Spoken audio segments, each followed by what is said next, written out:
Okay, pagpapatuloy po natin ang ating pong medyo mahaba-haba na rin na series dito po sa First John na pinamagatan po nating Back to the Basics. So nasa part 15 na po tayo ng ating pong mahaba-haba na rin namang journey dito po sa ating pag-aaral. Nasa chapter 4 na po tayo ng ating epistle na ito, verses 1 to 6. So medyo malapit-lapit na rin kasi hanggang chapter 5 lamang po ang epistle na ito ng Apostle John. So nasa chapter 4 na po tayo. So we are getting closer and closer to the end of our journey in this beautiful epistle. Babasahin ko po mula sa Filipino Standard Version. Ito pong passage na ito. 1 John chapter 4 verses 1 to 6. Verse 1, mga minamahal, huwag kayong maniwala sa bawat espiritu. Sa halip ay subukin ninyo ang mga espiritu.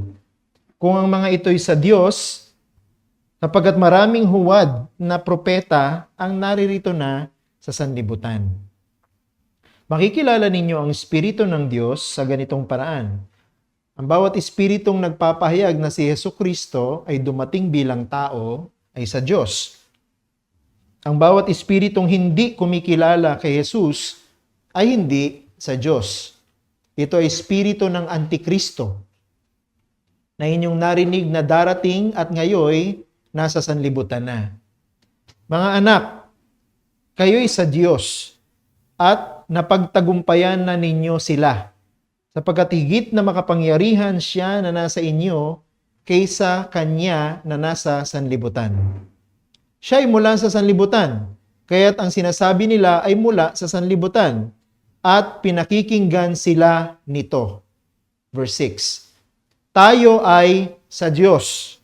Ang sinumang nakakakilala sa Diyos ay nakikinig sa atin. At sinumang hindi sa Diyos ay hindi nakikinig sa atin. Sa pamamagitan nito ay makikilala natin ang espiritu ng katotohanan at ang espiritu ng kasinungalingan. Pagpalain ng Diyos ang kanyang mga salita na ating pong pagbubulay-bulayan ngayong hapon. Now, winakasan na ni Apostle John ang kanyang pagtalakay doon sa chapter 3. At ito ay winakasan niya sa pamamagitan ng kanyang pagtuturo patungkol sa pagkakilala natin na ang Diyos ay nananatili sa atin sa pamamagitan ng banal na Espiritu. Sinabi po niya at binigyan niya ng diin na wala pong totoong Kristiyano ang magkakaroon ng tinatawag na human aspect of assurance na pinag-aralan natin noong nakaraang Lord's Day kung wala muna ang divine aspect ng assurance. Anong ibig sabihin? Sila lamang na mga totoong pinananahanan ng Espiritu ng Diyos ang papasa sa mga pagsubok tulad ng mga panalangin tinutugon, pananampalataya at pagsunod sa kalooban ng Diyos. Pero sa palagay ko, meron pong tinatawag na historical context dito po sa statement na ito. Tandaan natin, si John, sumulat po siya sa mga iglesia para po i-expose ang mga antikristo. Para ipakilala kung sino yung mga antikristo doon sa mga unang bumabasa ng sulat na ito. Para ano? Para maging handa sila sa kanilang pag-atake. Diba sinabi nga natin ng ating pag-aaral ng nakaraan, ang pinakamainam na paghahanda para sa pag-atake ng mga antikristo ay ang pagkakakilala natin kung ano ang katotohanan. At kung ano ang katotohanan patungkol sa kaugnayan natin sa Diyos. Yung pinaka-fundamental at basic na defense natin laban sa mga antikristo, yung malaman nating Kristiyano tayo. Na tayo talaga ay pagmamay-ari ng Diyos. Kasi we cannot defend the church if we are not true born-again Christians. No? Yun lamang po mga totoong pinananahanan ng banal na Espiritu, yun lamang pong mga totoong ang panalangin ay sinasagot, yun lamang pong totoong may pananampalataya at may pagsunod sa mga kagustuhan ng Diyos ang makatatayo laban sa mga pag-atake ng mga antikristo sa loob ng iglesia. At tinuruan po tayo ni Apostol Juan kung paano makikilala ang mga antikristo. At ito una sa pamamagitan ng kanilang mga maling pagtuturo. Lalo na ang mali nilang pagtuturo patungkol sa kung sino ang ating Panginoong Jesucristo. However, hindi lamang po ito yung pamamaraan para makilala natin kung sino sila. There was also this false claim of being inspired by the Spirit of God. So sa madaling salita, ito po palang mga antikristo na ito. Hindi lang sila nagtuturo ng maling doktrina at tungkol sa kung sino ba si Jesus. Aba, inaangkin din nila na sila ay inspired by the Holy Spirit. No? Na sila ay mayroong paggabay ng banal na espiritu. Dapat mag-ingat tayo kasi ang ating kaaway, ang pinakamahusay na manlilinlang. Gagayahin niya at pepikein niya ang lahat ng totoo sa mga totoong mananampalataya ng Panginoong Jesucristo para lamang ilayo sila sa Diyos. Dadayain niya, pepikein niya yung mga karanasan ng mga miyembro ng Iglesia ng Diyos para maniwala sila at mailayo sila sa tunay na pananampalataya sa Diyos. Ang mga antikristo, magkukunwari sila na hindi sila iba sa atin. Ang mga antikristo, magpapanggap sila na kasama natin. Nang sa gayon, mailayo tayo sa katotohanan. These troublemakers na ine-expose ni John dito sa kanyang letter, we're saying na sila po, katulad din naman ng mga Christian, ay inspired ng Holy Spirit. Ganda ng claim, ano? Parang totoo. Kaya ang ginawa ni John, nagbigay siya ng mga pagsubok para malaman natin kung yung kanilang mga inaangkin na sila ay inspired by the Holy Spirit ay totoo o hindi. At gusto ko i-summarize yung pag-aaral natin na may kinalaman dito this way. We can know who the false teachers are, or pwede natin sabihin, we can know who the antichrists are by examining what they confess and what they listen to. So malalaman daw po natin kung sino yung mga peke na Kristiyano, kung sino yung mga huwad na mananampalataya, kung sino yung mga antikristo sa pamamagitan ng pagsusuri natin sa kanilang pinaniniwalaan at sa kanilang pinakikinggan. So tingnan po natin yung dalawa. The test of confessing God's truth. Yan po yung unang test na ibinigay sa atin ni John dito. Pangalawa, the test of listening to God's Word. The test of listening to God's Word. Okay, so pag-aralan na natin to. Tingnan natin yung una. The test of confessing God's truth. Ang kauna-unahang hakbang patungo sa isang matagumpay na pakikipaglaban sa mga antikristo ay yung magawa natin na mahusay na makilala kung sino sila. Diba? Sabi nga nung isang in-check, no? Na eksperto sa pakikipagdigma, know your enemy. No? Kailangan daw makilala natin kung sino yung ating kalaban sapagkat doon nagsisimula yung unang step natin kung gusto nating matalo sila. Ang malaman o makilala kung sino sila. Kung mabibigo tayo na malaman kung sino sila, mawawalan tayo ng confidence na ipagtanggol ng iglesia laban sa kanila. Nung sinulat po ni John, ito pong letter na ito, mahirap na ang kalagayan ng iglesia. Bakit kamo? Sapagkat napakarami ng mga antikristo ang nagkalat sa mundo. The church was not as widespread in the world as it is today. Nung panahon na sinusulatan ni John yung church, konti pa lang ang mga church. Okay? At yung mundo nun, kung saan maraming mga nakakonsentrate na church, hindi pa yun yung kabuuan ng mundo. Okay? So, siguro may mga parte na malayo na sa Palestina, kung saan nandun yung concentration ng mga Hudyo, pero hindi pa rin umaabot sa lahat ng panig ng mundo. Hindi katulad sa panahon natin ngayon, No, na sa bawat panig ng mundo, meron ng iglesia ang Diyos. Pero pansinin niyo po, kahit po nung panahon nila noon na konti pa lamang ang mga churches, napaka-agresibo na ng mga antikristo. Tingnan niyo po yung sinabi sa atin dyan. Mga minamahal, verse 1, huwag kayong maniwala sa bawat espiritu. Sa halip ay subukin ninyo ang mga espiritu kung ang mga ito'y sa Diyos, sapagkat maraming huwad na propeta ang naririto na sa sanlibutan. Gusto ko lang pakita sa inyo.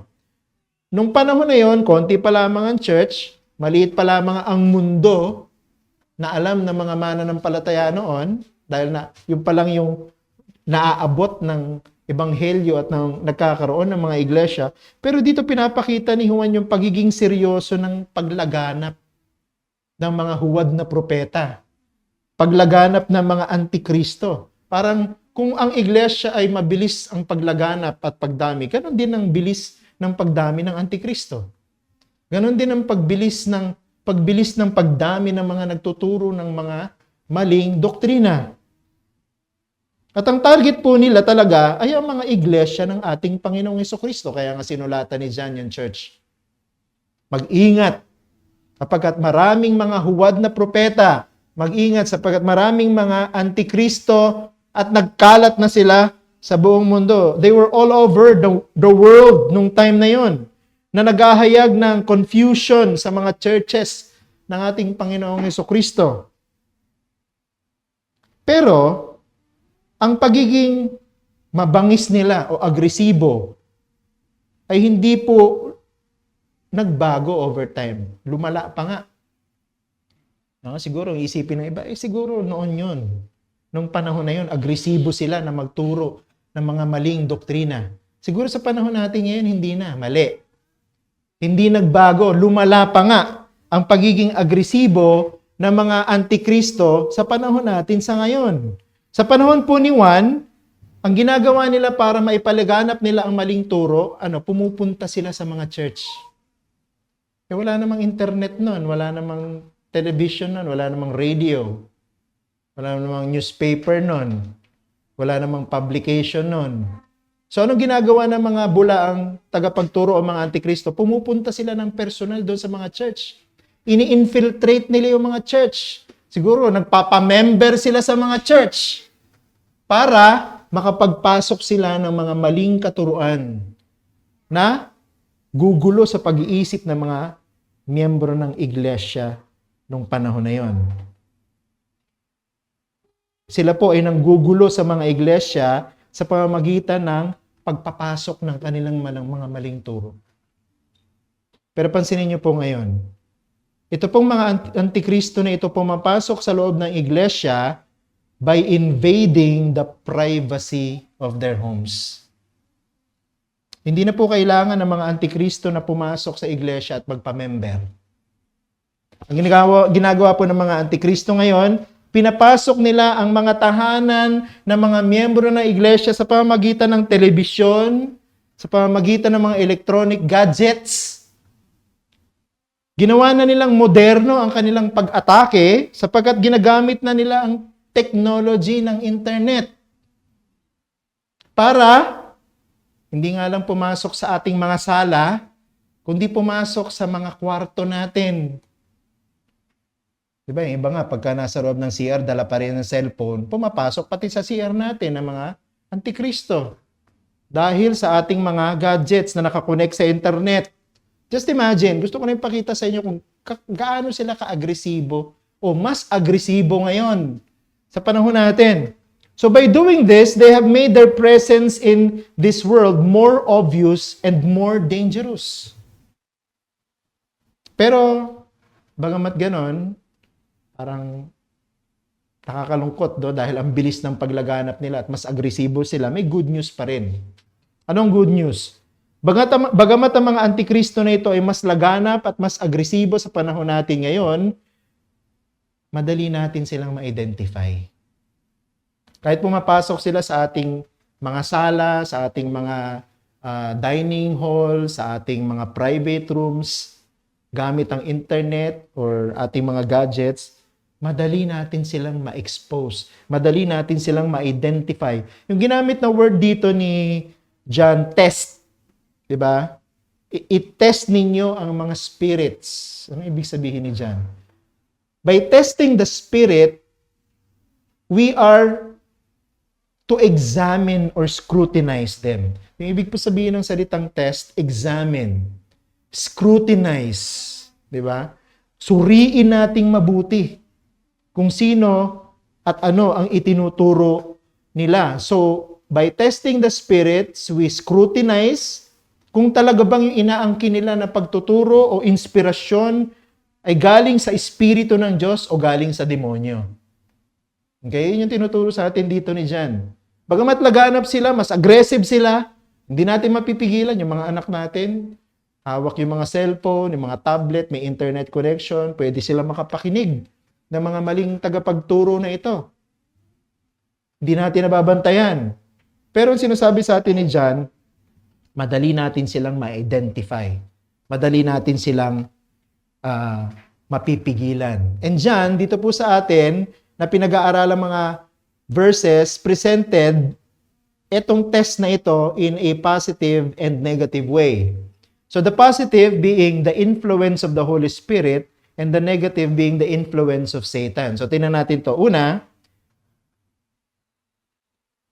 the test, yung sinasabi natin ditong test of confessing God's truth, una, kailangan natin suriin if the Spirit na napapakinggan natin, nababasa natin, napapanood natin, confesses the incarnation of Jesus Christ. Because if that Spirit confesses the incarnation, that Spirit is from God. The Spirit that confesses the incarnation is from God. So, nasa verse 2 yan. Tingnan nyo sa verse 2. Makikilala ninyo ang Espiritu ng Diyos sa ganitong paraan. Ang bawat Espiritong nagpapahayag na si Hesukristo ay dumating bilang tao ay sa Diyos. Katotohanan lamang po ang pwedeng mag-expose ng kamalian. Ano yung katotohanan na tinuturo sa atin? Yung itinuro o ipinasa sa atin ng mga totoong apostol. Ang tawag natin yan, apostolic teaching. Yung pong apostolic teaching tungkol sa kung sino ang Panginoong Hesukristo, hindi po natin dapat pagdudahan. Malinaw kasi ang itinuro sa atin ng mga apostol. Malinaw ang isinulat ng mga apostol sa Biblia patungkol sa Panginoong Hesukristo. Ano yun? Ang ating Panginoong Hesukristo, ang anak ng Diyos na nagkatawang tao. Ang ating Panginoong Hesukristo, ang anak ng Diyos na nagkatawang tao.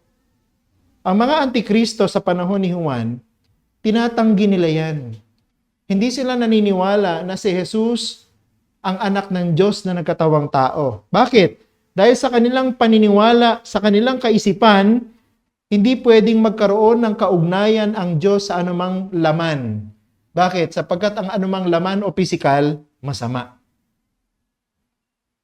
Pinag-aralan na rin natin yan sa mga naunang sermon natin dito. Pero, hindi po ang tao ang tutukoy kung ano ang katotohanan patungkol sa Diyos. Kahit gaano katalino ang isang tao, kahit gaano ka-extensive ang kanyang research, kahit gaano ka lalim ang kanyang pagkaintindi ng original language ng Bible, hindi manggagaling sa tao ang katotohanan patungkol sa Diyos. Ang katotohanan patungkol sa Diyos manggagaling sa kanyang sarili. Ang katotohanan patungkol sa Diyos manggagaling din sa Diyos. At ang banal na Espiritu ang siyang maghahayag ng katotohanan na yun sa atin. So kung hindi naniniwala ang mga antikristo na ang Panginoon ay anak ng Diyos na nagkatawang tao, ano ang turo ng banal na Espiritu? Tinuro sa atin dun mismo sa Ebanghelyo sang-ayon kay Juan kung sino ang Panginoong Hesukristo. Dun sa John chapter 1 verse 1 and 14, di ba? Sinabi sa atin ng Juan, ang ating Panginoong Hesukristo, siya yung salita na kasama ng Diyos mula pa sa simula. Siya yung salita na Diyos. At dun sa verse 14, siya yung salita na nagkatawang tao at nanahan kasama natin. Yan ang tinuturo ng mga apostol patungkol sa persona ng ating Panginoong Hesukristo. So hindi hindi natin alam, hindi madaling maintindihan. Itinuro sa atin. We do not deny, however, na itong tinuro sa atin ng mga apostol ay complicated sa ating human mind. Hindi natin kayang balutin ng maliit na utak natin ang malaking katotohanan patungkol sa Diyos. Walang tao ang maaaring makaintindi ng lahat patungkol sa Diyos. Pero hindi naman po inaasahan sa atin ng Diyos na maintindihan natin ng hiwaga na ito ng buo eh. Bakit? Sapagkat hindi natin talaga kaya. Kahit ang IQ mo ay 300, hindi mo kayang maintindihan yung hiwaga ng incarnation na ang Diyos ay nagkatawang tao. It's a mystery. The scriptures reveal this truth about Jesus Christ, and we are not expected to fully comprehend it, but we are expected to accept it. So, hindi natin kailangan lubos na maintindihan ang doktrina ng pagkakatawang tao ng ating Panginoong Jesucristo. Kahit nga yung mga theologians ngayon, napakaraming libro na isulat. At pag binasa mo yung mga understanding nila, hindi pare-parehas. So may mga iba-iba silang understanding. Pero ang pinag-uusapan lang isang topic, yung pagkakatawang tao ng ating Panginoong Jesucristo. We cannot fully comprehend the things of God, but we can accept them as true. Pwede natin tanggapin ang mga ito na katotohanan. Kaya nga, pananampalataya ang kailangan. Kailangan nating tanggapin na ito'y totoo. Kailangan natin tanggapin na ito ay galing sa Diyos. At naniniwala tayo sa mga katotohanan na ito, hindi dahil sa naintindihan natin yung lahat ng detalye. Kahit naman ako, hindi ko pwedeng ipagmalaki na intindihan ko na yung lahat ng doktrina. Magsisinungaling ako sa inyo pag sinabi ko na naintindihan ko lahat. We cannot fully understand everything about God or even explain it without error. Walang pwedeng magyabang, kaya kong explain yung Trinity. No? Nang walang error. Mahirap nun. But, lahat ng totoong mananampalataya ng Diyos, kayang tanggapin ang lahat ng katotohanan na ito. Bakit? Sapagkat ang lahat ng katotohanan na ito ay sinabi ng Diyos tungkol sa kanyang anak. Kung totoong mananampalataya ka, hindi ka lalaban sa katotohanan na ito. Na katulad ng ginagawa ng mga antikristo nung panahon ni Juan. Hindi sila naniniwalang nagkatawang tao ang anak ng Diyos. Ang mga totoong mananampalataya, bagamat hindi naiintindihan kung paano nangyari yon, tinatanggap nila ito na totoo. Bakit? Dahil sinabi ng Diyos eh. Sinabi ng Diyos ito patungkol sa kanyang anak. Kaya tatanggapin natin na ito'y totoo. Besides, sila lamang po ng mga pinananahanan ng banal na espiritu ang mayroong utak na binago ng Diyos. At mayroong puso na nagpapasakop sa salita ng Diyos. Kaya doon pa lamang malalaman mo na kung sino yung totoong Christian at kung sino yung hindi.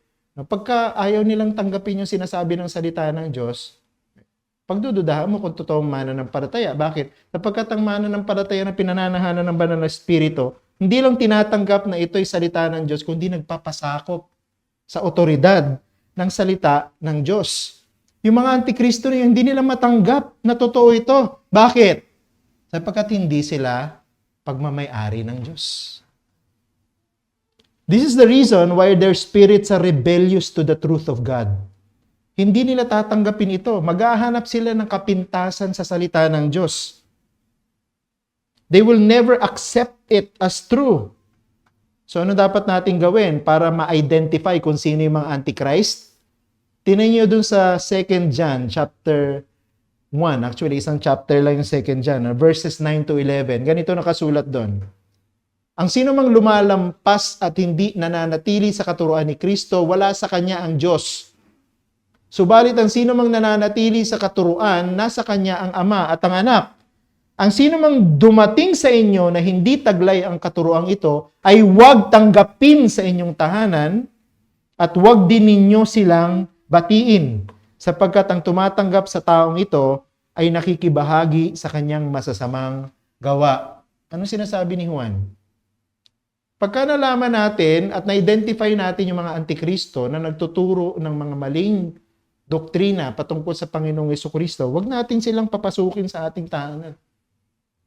Hindi natin dapat sila ina-entertain.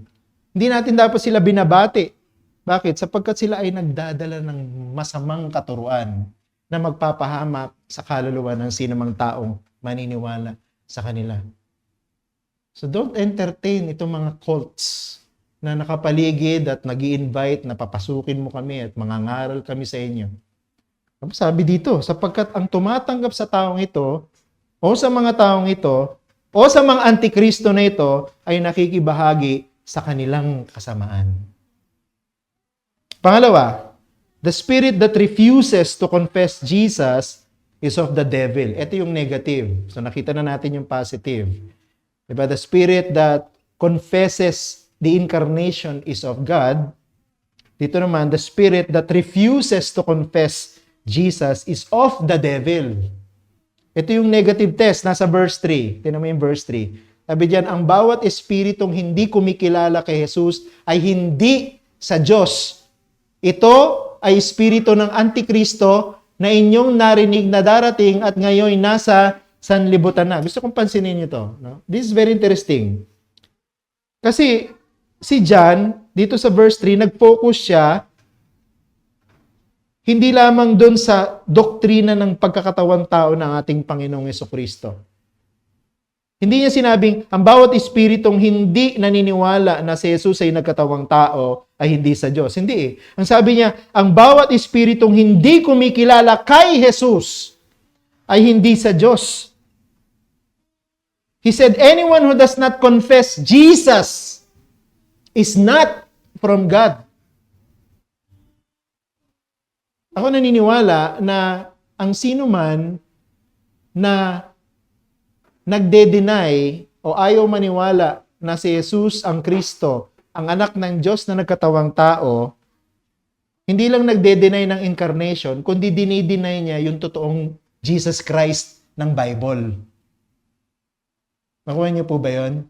Pag dininay ng isang tao o sinabi, hindi ako naniniwala na si Jesus ay nagkatawang tao, o si Jesus ay anak ng Diyos na nagkatawang tao, hindi lang yung doktrina na yun ang kanyang dinideny na yung katotohanan lahat patungkol kay Jesus Christ. So, dinideny niya yung Jesus Christ ng Biblia.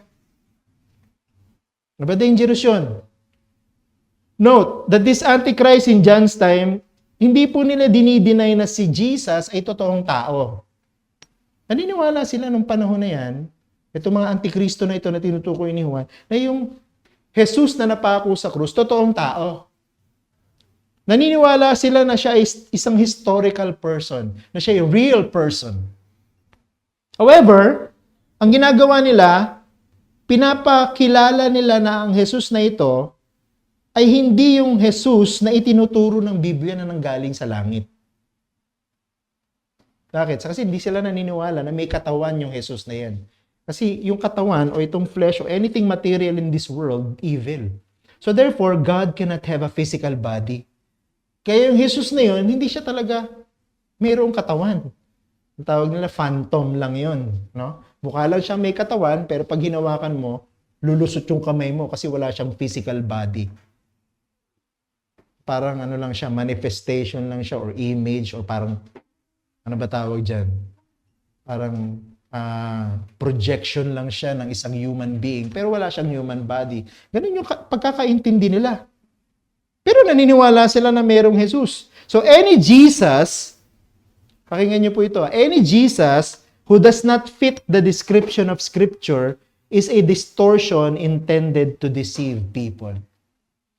Sino mang Jesus na itinuturo, pero hindi ang Jesus na itinuturo ng Biblia, ay hindi ang Jesus na galing sa langit. Hindi siya ang totoong Jesus. Itong Jesus na ito ay ginagamit para linlangin ng mga tao. Notice that all of the religious cults in this world do this. Kung hindi yan yung Jesus na tao lang, diba, meron nagsasabi, si Jesus hindi yan Diyos, tao lang. Totoong tao, pero hindi Diyos. No? O kaya naman, meron nagtuturo, naniniwala kami sa Jesus, pero yung Jesus na ito, mas mababa kumpara sa Ama. yung Ama yung pinakamakapangyarihan, itong Jesus na ito ay makapangyarihan lang. May mga katuruan na ganyan. Pero sinasabi nila, yun ang Jesus. No? Yun ang Hesukristo. Pero yun ba ang Hesukristo ng Biblia? Hindi. Ang ginagawa ng mga tao nito, nagpapanggap sila na kilala nila si Jesus, pero ang ginagawa nila, pinipilit nilang pagkasyahin yung totoong Jesus ng Biblia sa maliliit nilang utak. Para magkasya at may paliwanag at matanggap nila yung Jesus na ito, anong ginagawa nila? Nire-reinvent nila or nire-redefine nila kung sino si Jesus. Ano ibig sabihin?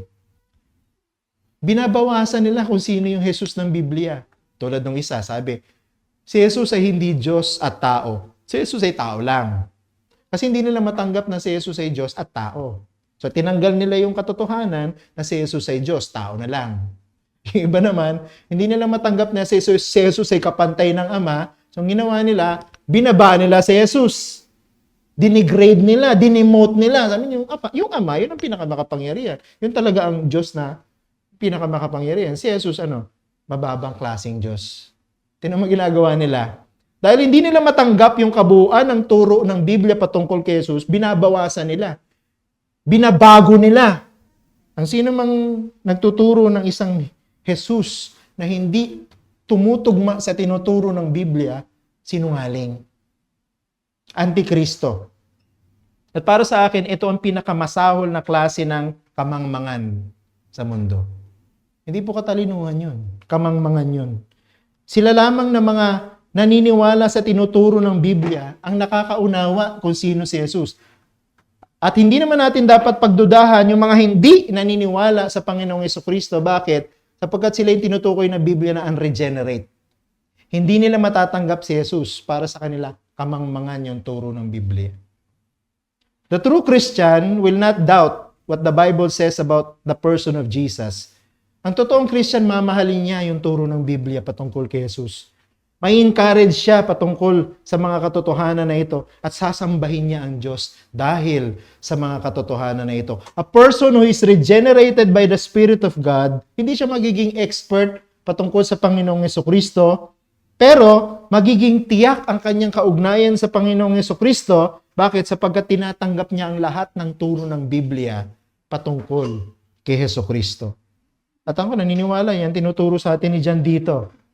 The best way para maipagtanggol natin ang church mula sa mga antikristo, manatili tayo sa tamang turo ng Biblia patungkol sa ating Panginoong Jesucristo.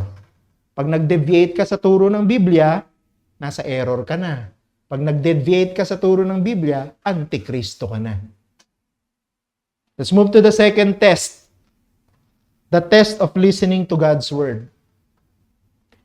So para kay John, hindi sapat yung kino-confess yung katotohanan patungkol sa Diyos o naniniwala sa tamang doktrina para malaman natin kung sino yung mga antikristo. Dinagdagan niya pa ng isa pang practical at importanteng test. Ano yun? The test of listening to God's Word. Doon sa verse 4, tinawag ni Juan yung mga mananampalataya na miyembro ng iglesia, little children. Ano ibig sabihin yan? It's an address of endearment. So, ibig sabihin, mahal niya yung mga mananampalataya na ito sa iglesia, kaya tinatawag niyang mga anak ko. Mga minamahal kong mga anak. Pero, gusto ko pansinin natin yung sinabi niya sa verse 4. Sabi niya, yung tinutukoy niya mga little children, sabi niya, kayo'y sa Diyos at napagtagumpayan na ninyo sila. Sapagkat higit na makapangyarihan siya na nasa inyo kaysa kanya na nasa sanlibutan. Ano sinasabi ni John dito doon sa mga little children? Again, hindi niya tinutukoy yung mga maliliit na bata sa church, kundi yung mga member ng church, na mga tinuturing niyang mga anak niya. Dito, tinuturo niya sa atin kung bakit ang mga totoong Kristiyano hindi pwedeng malinlang ng Antikristo. Parang sinasabi niya, kayo mga little children, alam ko na hindi kayo madideceive ng Antikristo. Bakit niya nasabi yon? Sapagkat sabi niya dito, kayo'y sa Diyos. You belong to God. At sila ng mga pagmamayari ng Diyos, hindi pwedeng nakawin ng sino man mula sa Diyos kahit na ni Satanas. Naalala niyo sa John chapter 8, verse 28 to 29, yung tinatawag ko na double security, double assurance ng isang mananampalataya. Kasi dun sa verse 28, sinabi niya, kayo'y nasa kamay ng aking Ama. Dun sa verse 29, sinabi niya, kayo'y nasa aking kamay. So double security, di ba? Yung mga totoong mananampalataya, hawak ng Ama, hawak pa rin ng anak. So, hindi na po lulusot yan doon para mawala sa kamay ng Ama. So, merong eternal security. Yung sinasabi ni John dito, kung totoo kayong mananampalataya, kahit na nagkalat ang mga antikristo dyan, hindi nila kayo madideceive. Hindi nila kayo maloloko. Hindi nila kayo maililigaw. Since we belong to God now, isa pang bagay na gusto nating bigyan ng diin dito, hindi lang tayo kilala ng ating Panginoon, kundi nananahan ang Panginoon sa atin. Ang presensya ng Panginoon na nagbibigay sa atin na kakayahan para mapagtagumpayan ang ating kaaway. Yung pananatiling presensya, natatandaan nyo sa tinalaki natin yung anointing of God. Diba? Yung Holy Spirit na nasa atin, plus yung Word of God.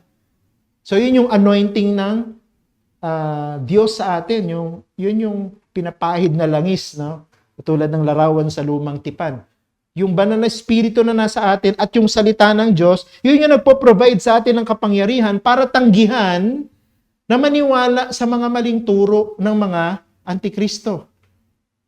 Kaya, yung iba kasi ginagamit yung verse na ito sa spiritual warfare. Sabi nila, yung mga demonyo na yan, ay mas makapangyarihan tayo dyan. Sapagkat siya na nasa atin, ay mas makapangyarihan sa sanlibutan. Totoo namang spiritual warfare yung tinutukoy ni John dito sa verse 4. Pero kung naniniwala, ang spiritual warfare dito ay tungkol dun sa laban natin sa mga false teaching. Para kay Juan, ang paniniwala sa mga maling turo patungkol sa Diyos ay kasing bigat ng kasalanan ng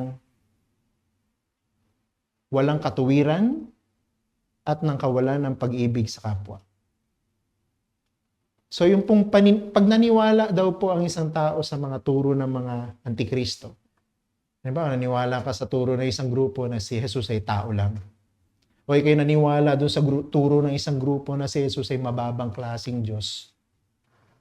O ang Panginoong Jesucristo ay nilikha lang, no, para maging anak ng Diyos. Pagkatapos nung siya ipinako sa Diyos, sa krus, iniwanan na siya ng Diyos.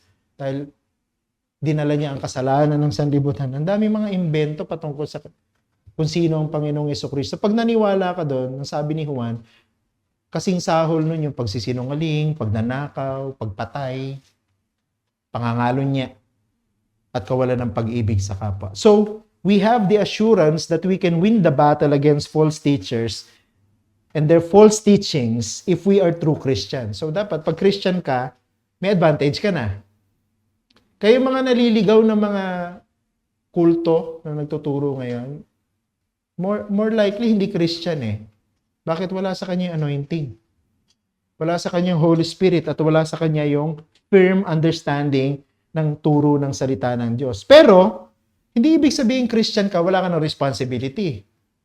Parang automatic na lang pag Christian ka, para may lumalabas na screen dyan, ito, antikristo to. Ito, hindi to antikristo. Hindi ganon. Meron tayong dapat gawin. At dito, yung nga dapat natin gawin, pinresent ulit ni John sa atin positively and negatively. Positively, para pala ma-detect natin yung mga antikristo at hindi tayo mag-fall sa kanilang false teaching, dapat nakikinig tayo sa salita ng Diyos. Negatively, kung mahuhulog ka doon sa turo ng mga false teachers, ibig lang sabihin, ayaw mong makinig sa salita ng Diyos. So, tingnan natin itong dalawa na to. First, the spirit of the Antichrist refuses to listen to God's word. So, yun daw pong spirito ng Antikristo ayaw makinig sa Diyos at sa kanyang salita. We see this in verse 6. Ang sino mang hindi sa Diyos ay hindi nakikinig sa atin. So, those who possess the spirit of the Antichrist will never listen to God's word. Why? Kapagkat sa iba sila nakikinig eh. Ayaw nila makinig sa Diyos dahil nakikinig sila sa iba. Ano yung pinakikinggan nila? Verse 5. Sabi diyan, sila ay mula sa sanlibutan, kaya't ang sinasabi nila ay mula sa sanlibutan at pinakikinggan sila nito. Sino daw pinakikinggan ng spirito ng Antikristo? Yung sanlibutan. Pero yung pakikinig, hindi naman masama yung pakikinig. No? Ang masama, kung ano yung pinakikinggan. Itong mga antikristo, nakikinig sila, pero nakikinig sila sa mundo. Nakikinig sila sa kasamaan. Ang mga antikristo, hindi sila makikinig sa Diyos. Bakit? Hindi sila kabilang sa mga anak ng Diyos, kabilang sila sa mundo. Ano nga ba yung mundo? Di ba sinabi na sa atin sa 1 John 2:15, huwag ninyong ibigin ng sanlibutan, maging ang mga bagay na nasa sanlibutan. Kung iniibig ng sino man ng sanlibutan, wala sa kanya ang pag-ibig ng Ama. Ibig sabihin nun, ang mundo ay itong masamang sistema kasama yung lahat ng mga masasamang tao na nagre-rebelde sa Diyos. Yan ang mundo. Hindi yung physical blue planet. Hindi yun yung world na tinutukoy ni John. Yung world na tinutukoy ni John dito, yung sistema ng mundo na masama. Yung corruption, no? yung filthiness, yung rebellion. No? Yan ang mundo at ang sistema ng mundo na ito. Obviously, sila ng mga nagmamahal sa mundo na ito, hindi makikinig sa Diyos. At dito nagsisimula ang error. If one refuses to listen and accept God's word, papakinggan niya lamang yung mga mali at baluktot na katuruan. Pag naniwala ang isa sa mga mali, ang buhay niya mapapahamak. I would like to underline that. Ang sino mang tao na maniniwala sa mali, mapapahamak ang kanyang buhay. Kaya nga tawag natin sa mga maling turo, heresy. Ano ibig sabihin ng heresy? Condemning to the soul, yung mga turo na yan. Hindi lang sila yung mga trivial thoughts na pag-iisipan mo for entertainment. Halimbawa, yung mga tinuro na si Jesus ay tao lang. No? Na si Jesus ay hindi kapantay ng Diyos. So on and so forth. Hindi lang parang for entertainment purposes only. Ito po yung mga seryoso at delikadong mga turo na magdadala sa kaluluwa ng tao sa impyerno. Pag pinaniwalaan ng isang tao, hindi ko po ito uulitin pang muli.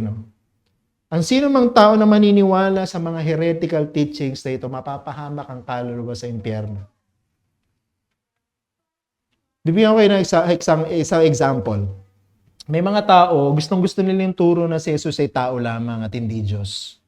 Alam niyo kung ano yung grupong tinuturo ko o tinutukoy ko. This is heretical. At kung naniniwala ka sa katuruan na ito o miyembro ka ng grupo na ito o ng iglesia na ito, wala kang kaligtasan. Bakit ko nasabi yan? Sapagkat ang minimum requirement ng nagliligtas na pananampalataya sa Ebanghelyo ay yung sinabi ni Pablo dun sa Romans 10:9. Pakinggan niyo sinabi niya sa Romans 10:9.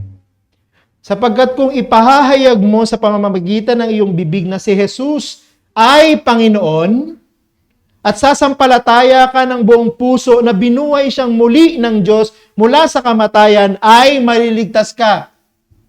O nasan doon, pastor, yung turo patungkol kay Jesus na siya'y Diyos.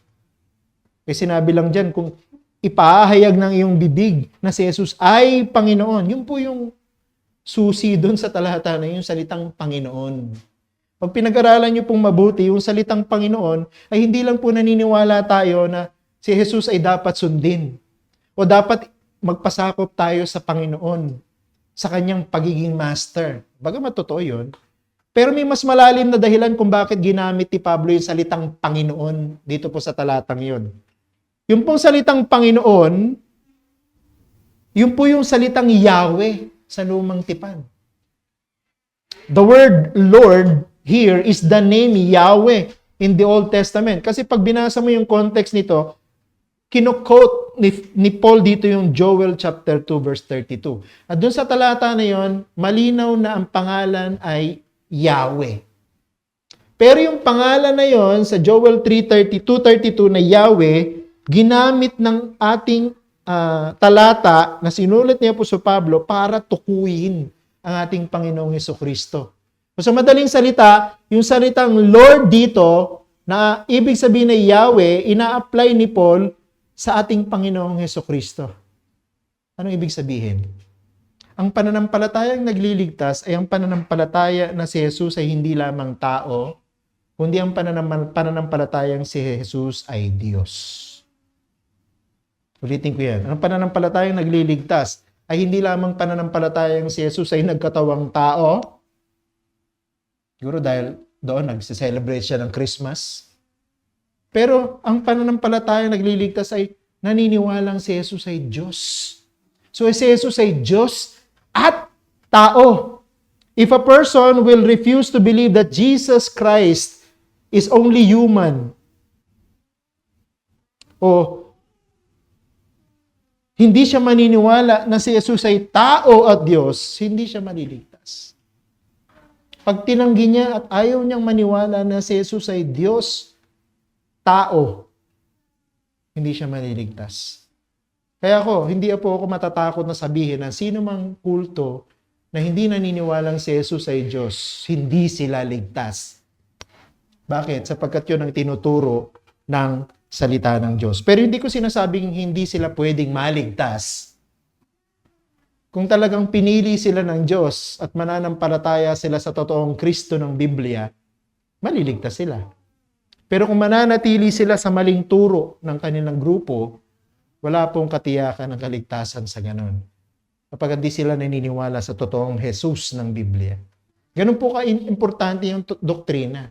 Ganun ka-importante yung theology.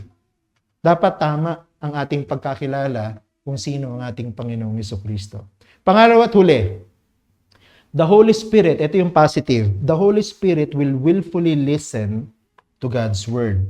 Or the Holy Spirit willfully listens to God's Word. Kung mga Antikristo ayaw nila makinig sa salita ng Diyos, yung mga anak ng Diyos, mahal nila ang salita ng Diyos.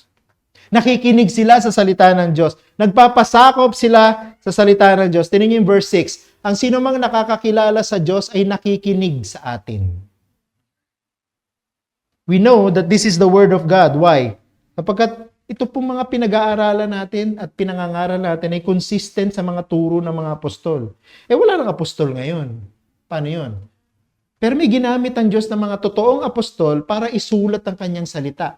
Para i-preserve ang kanyang salita. At yung salita na yon ang Biblia. Ang Biblia ang salita ng Diyos at ginamit niya ang mga apostol, ang mga totoong apostol para i-preserve para sa atin ang salita ng Diyos. Wala na pong totoong apostol ngayon. Ang sino man pong nag-aangkin na apostol siya, Antikristo yun. Hindi tayo dapat naniniwala sa kanila na sila'y apostol. Dahil wala nang totoong apostol. At ang sino mang naniniwala sa kanila, naniniwala sa Antikristo at sila'y malilinlang na mga ito. Ang totoong mga nananampalataya sa Panginoong Jesucristo, makikinig lamang sa totoong mga apostol. Wala nang mga apostol, pero may sinulat sila. Kaya nga ito yung pinag-aaralan natin, ito yung pinapangaral natin, ang salita ng Diyos. Ang mga anak ng Diyos, alam nila sa tulong ng banal na Espiritu para malaman nila, mausisa nila, ma-discern nila kung sino yung mga nagsasalita ng mga ayon sa turo ng mga apostol. We cannot be easily deceived by the Antichrist if we submit to the leading of the Holy Spirit. Ano ba ang trabaho ng Holy Spirit sa atin? Isa sa trabaho ng Holy Spirit sa atin, gabayan tayo sa katotohanan. Tingnan mo sa John chapter 16 verse 13. Kapag dumating siya ang Espiritu ng katotohanan, gagabayan niya kayo sa lahat ng katotohanan sapagkat hindi mula sa sarili ang kanyang sasabihin, kundi kung ano ang naririnig niya at ipahayag niya sa inyo ang mga bagay na darating. Gusto kong pakinggan niyo mabuti to. Ang Holy Spirit, ginagabayan niya tayo sa lahat ng katotohanan at ang ginagawa niya, ipinapahayag niya sa atin kung ano lamang yung narinig niya galing sa Diyos. Nakita niyo ba yun? Ibig bang sabihin ito, yung Holy Spirit ay mas mababa sa Ama at saka sa Anak? Kasi nakikinig lang siya sa sinasabi ng Ama? Hindi. Ako naniniwala na ang sinasabi ng Panginoon dito, yung example na iniwanan sa atin ng Holy Spirit. At ano yung example na iniwanan sa atin ng Holy Spirit? Nakikinig siya sa Diyos. So dapat tayo din, mga ginagabayan ng banal na Espiritu, marunong makinig sa salita ng Diyos.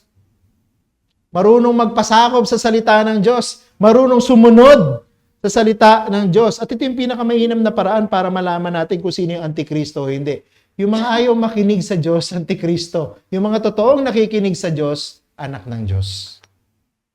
Yung mga nakikinig sa mundo, mayroong espiritu ng Antikristo. Yung mga nakikinig sa salita ng Diyos, may banal na espiritu. So doon mo makikita. Madali, di ba?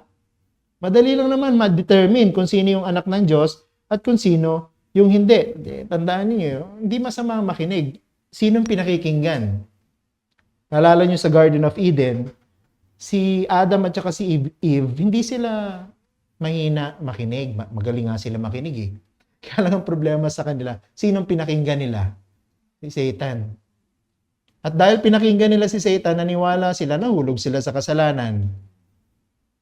Kaya tayo dapat sinusuri natin ang lahat na napapakinggan natin sa TV, sa radyo, papanood natin sa YouTube, sa Facebook, sa mga podcast. No, hindi lahat ng gumagamit ng salita ng Diyos may espiritu ng Diyos. Marami po sa mga gumagamit ng salita ng Diyos, Antikristo. Kaya dapat suriin. Kaya dapat mag-ingat. Gayahin natin yung mga taga-Berea. Tandaan niyo yun? Sa Acts chapter 17 verses 10 to 12. Si Apostol Pablo na po yung nangangaral sa kanila. Pero ano ginawa ng mga taga-Berea? Sinusuri nila yung kasulatan. Kung totoo nga yung sinasabi ni Pablo ay nanggaling sa kasulatan. Ganon dapat ang ating attitude. Hindi porket, pastor to, nangangaral ng salita ng Diyos, ay tatanggapin ko lahat ng sinasabi niya. Hindi. Suriin natin kung yung sinasabi ng pastor nito galing sa Bible. Ganon din ang gawin niyo sa akin. Diba? Hindi porket ako nangangaral lagi sa inyo, tatanggapin niyo lahat ng sinasabi ko. Suriin niyo sa Bible kung yung sinasabi ko nandun. Dahil kung wala, delikado. Madadala ko kayo sa maling turo. Paano natin maiiwasan yon? Pakinggan natin ang salita ng Diyos. No? Hindi lang yung nangangaral ng salita ng Diyos. Meron kasi magagaling mag-preach, di ba? Pag nangaral, nakakatawa, hindi ka antukin, maraming kwento. Pero yun pala, wala na sa salita ng Diyos. Sarili niya lang pala ang sinasabi niya. No? Hindi na po salita ng Diyos. So mag-ingat po tayo. Gagabayan tayo ng banal ng salita ng Diyos kung nagpapasakop tayo sa banal na espiritu. Okay? We will be guided to listen to the truth and to accept the truth. Siguro, gusto kong tapusin dito. Kasama po sa pakikinig natin yung pagtatanong. Diba? So kasama sa pakikinig yung pagtatanong. Kung hindi po tayo marunong magtanong ng tamang mga tanong, maniniwala tayo sa mga maling sagot. Ano? So, asking questions is part of good listening. So kung tayo nakikinig sa pangangaral ng salita ng Diyos, meron tayong hindi naintindihan, magtanong. Liwanagin. Usisain. Ano ba ibig sabihin nun? Ano ba ang ibig sabihin nito? No? Kasama po yung pagtatanong sa tamang pakikinig. At kung tayo nakikinig sa salita ng Diyos, gagabayan tayo ng banal na espiritu sa katotohanan. Hindi tayo ililigaw. Pero kung hindi tayo marunong makinig, hindi tayo marunong magtanong, maliligaw tayo. Trabaho natin bilang mga miyembro ng iglesia, ingatan ang iglesia mula sa pagpasok ng mga maling turo ng Antikristo. At paano natin gagawin? Sa pamamagitan ng pagsuri kung ang mga espiritu ng mga tagapagturo ay galing sa Diyos o galing sa demonyo. Manalangin po tayo. Aming Ama, maraming salamat po sa mga katuruan na ito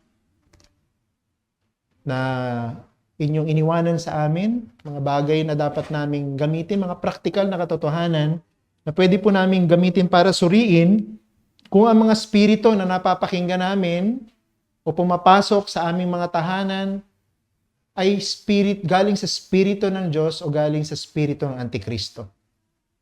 Tulungan mo po kaming maging mapanuri. Tulungan mo po kaming magtanong ng tama at tulungan mo kaming makinig sa tama. At magpasakop sa tama. At yun ay ang salita mo kung saan ginagabayan kami ng banal na espiritu.